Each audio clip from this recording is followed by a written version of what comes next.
Hello everyone, I'm Josh Kesler. I'm the son of Joey Kesler. My father passed away September 26th, 2020. My father was known for his coverage of high school sporting events and community events. His own original show aired on Saturdays, was also a popular airing for many in the Laurel County and surrounding areas. When he retired and sold the TV station, the radio station was purchased by Kip Jervis, who launched WJTE-FM 98.5. Well, I'll tell you what, your dad, he had a large influence on me to start with. I've been a broadcaster, and I've made most of my living in broadcasting. Not all of it, but most of it. And I just loved radio, loved that end of it. But your dad was, he was a TV guy first, and in radio.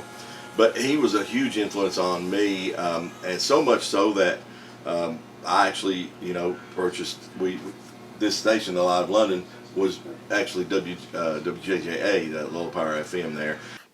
My father was big in the TV and radio, the broadcasting era, with over 30 plus years in broadcasting.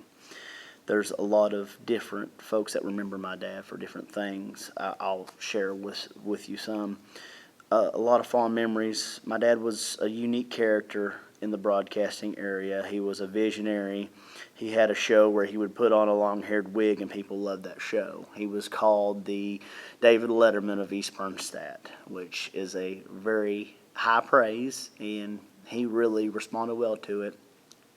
He loved the viewers. He loved his community more than anything, and he loved providing folks that local feel of entertainment. My dad launched his career in broadcasting at WKYH-TV before it was bought out by WYMT-TV.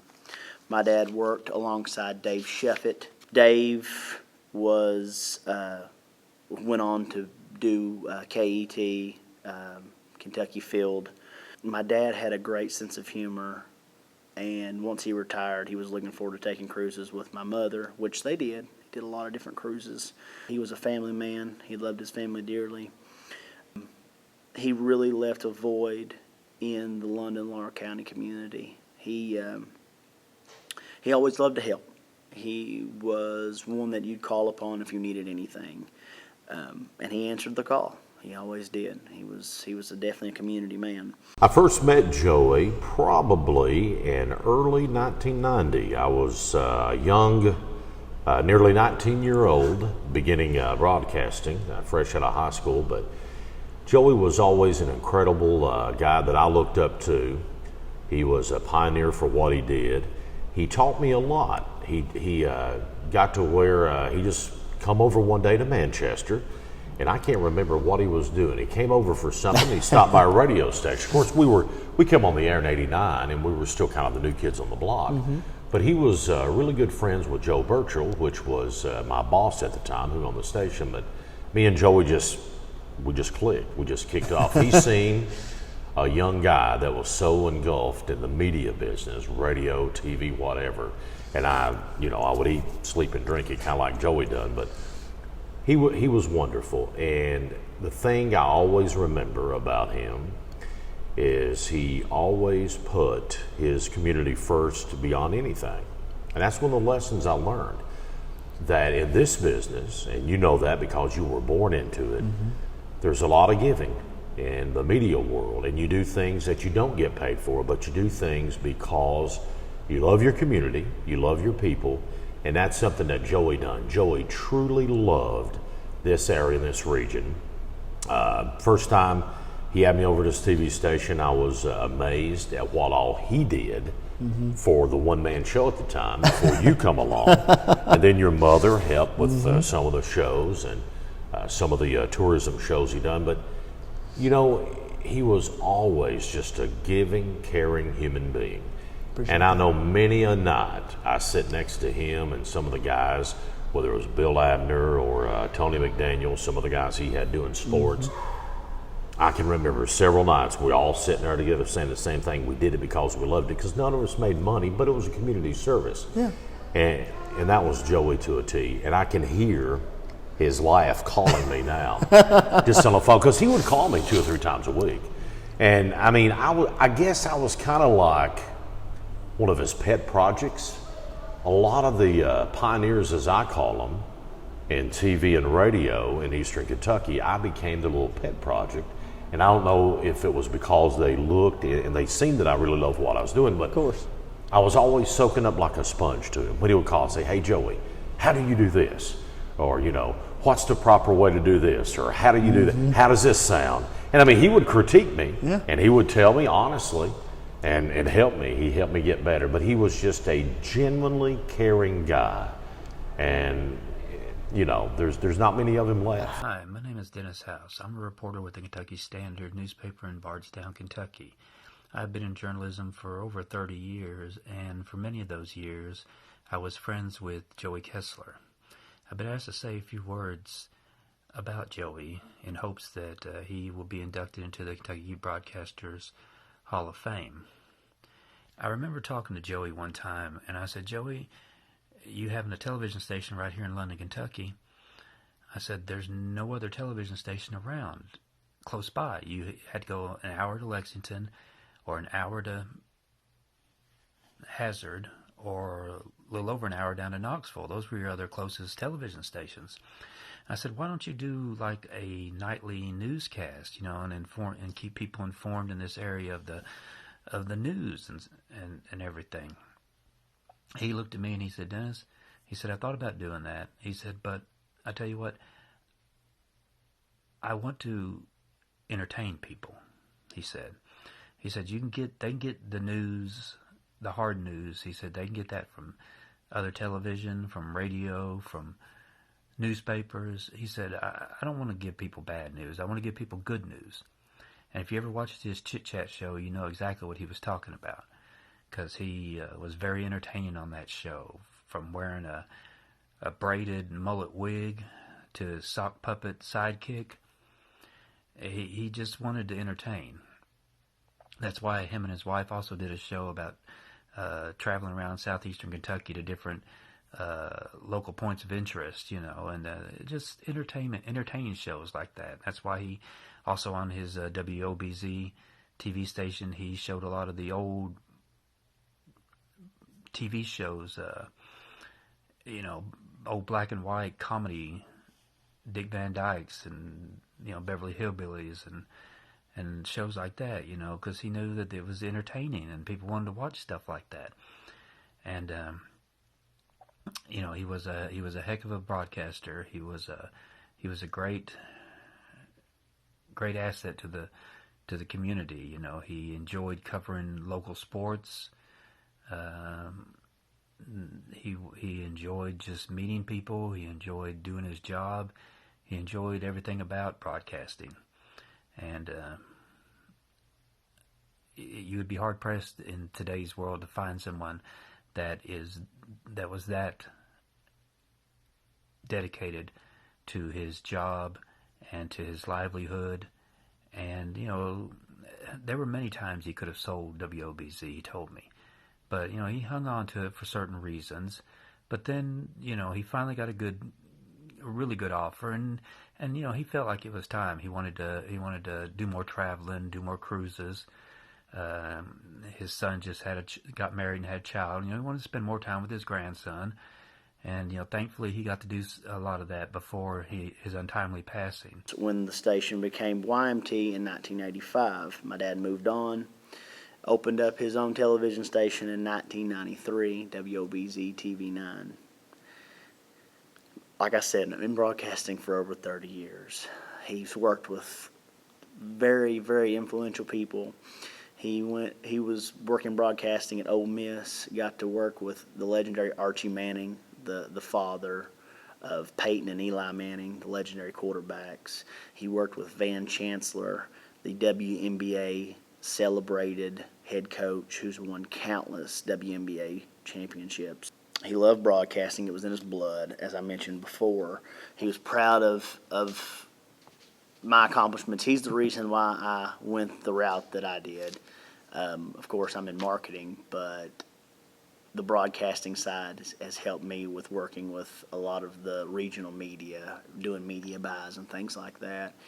I did videography as well. I actually was on ESPN. The station was featured on ESPN for It's 31 consecutive weeks with the number one play when Stephanie Quattro-Chucky from the University of Cumberland hit the half-court shot, which was caught by WOBZ TV9.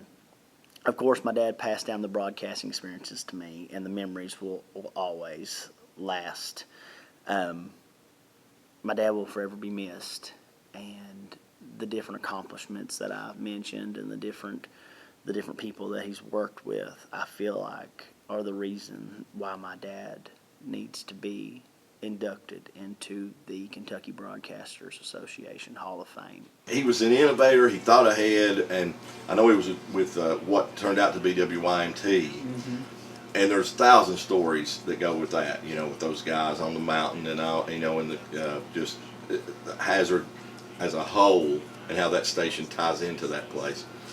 But once he left there, and once they've done a great job with what they're doing. But once he left there, he just kind of struck out on his own, and he said broadcasting. And here's the thing: local broadcasting is a beautiful thing, and I think I don't want to say it's a lost art, but if we don't wake up, it's going to be. I understand. Local broadcasting, I believe in it 100%. But there were 20, 30 years ago, if you were going to market your product, you had 4 choices. And one of them was relatively new at that time, but you could either choose radio, TV, newspaper, or billboards. That's not been that long ago. No. Now it's infinite. With the internet, the possibilities are infinite.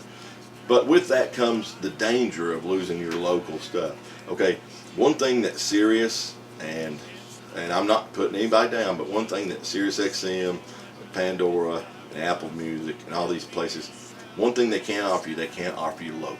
They can't offer you local news, local weather, local sports. Your dad, I think he saw all that, and especially with sports, not everyone could have had his vision, what I'm saying? Not everyone, and that's what we try to do here. I know a lot of things that I've learned from him, but if anybody deserves to be in any kind of Hall of Fame or anything like that for broadcasting, sports, he was the guy. I mean, he wanted to cover college sports. And sometimes, everybody's UK fans, but nobody really thinks about the University of Cumberland and some of these other, smaller schools. He gave them a lot of exposure, TV exposure, and it elevated their programs. Yes. And so, he saw things that no one else could see, and he would go the extra mile and say, people say, well, that won't work. Well, Joey Kesler could make it work. 7/10 on them. Okay, that's enough time to throw a ball the length of the court. 7/10 of a second. Let's see what happens. Womble's going to inbound it. All 4 other Lady Patriots are on this end of the floor. That'd be a 75-foot shot if they can make it from here. And I've seen it done. Oh, yeah. Yeah, we've seen all kinds of crazy shots. What is the official saying? She's telling the Tigers to sit down. Stephanie going to heave it. It's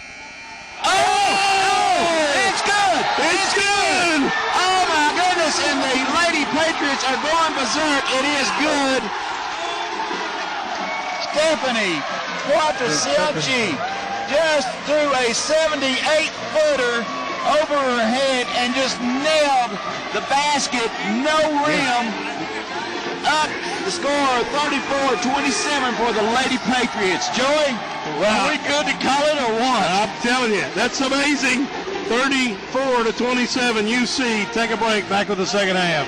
He did that for local people. He did local high school, local college sports, and really just elevated everybody's game, I think. And the word character comes to mind because he was a character. He was. He was a very unique character. And, he and I made fast friends, and we always knew where we stood with each other. But character is also defined in a different way.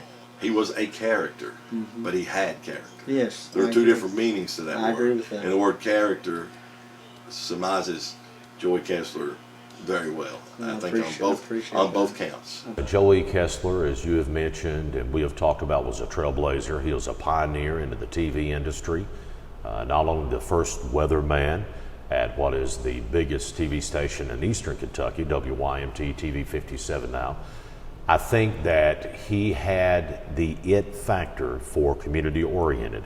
He was the first to do everything. He was talented at what he did. But if you go back and you look, I think the Hall of Fame, the KBA, to where we rank the people in radio and television in the state of Kentucky, Joey Kesler is a must-have in there because of what he done for the people. If the KBA, we're all in it for the people. We love our people. We love our communities. We love serving our communities.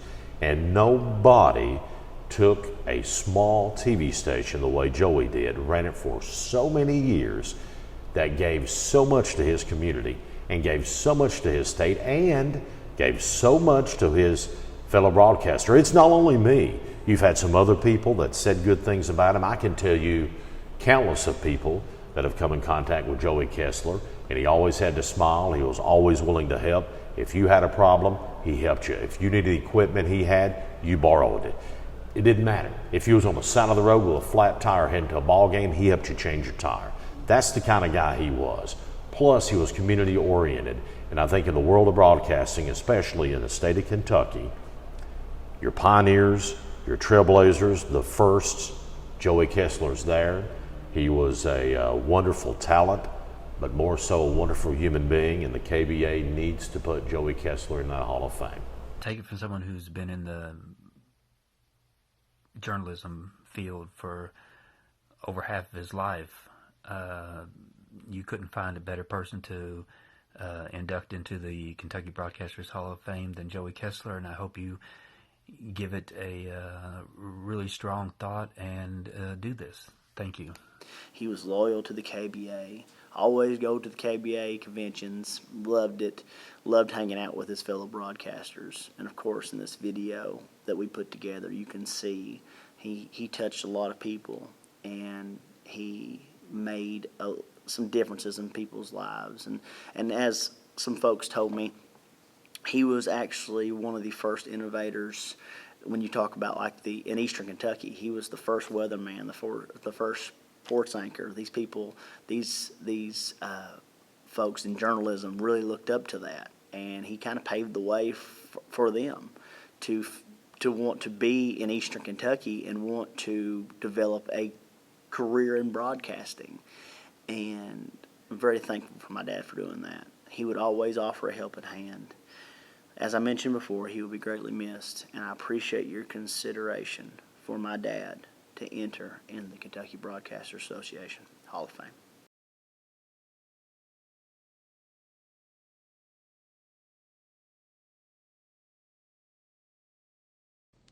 Wow, what an honor for us to accept this award on behalf of my dad, Joey Kesler.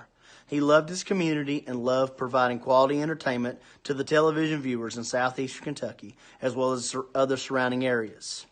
He wanted to make sure that everyone was able to watch their family members on local TV.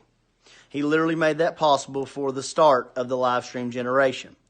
We are very honored that my dad was selected as one of the 2 recipients of the 13th Region Media Lifetime Achievement Award. Thank you for all that voted. I wish my dad could have been here to accept this award. Unfortunately, my dad was taken from us unexpectedly in September. The unforgettable memories of him will live on forever in our hearts. He was a very special son, husband, father, and peepaw. Thank you all again. Stay safe, and we love you all. Josh Kesler. And Tennyson. All right, thanks a lot, Joy. That's a look at the late news. Have a safe Labor Day weekend. Drive carefully. We'll be back Monday at 6. Stay tuned to WKYH-TV, Hazard's very own NBC station.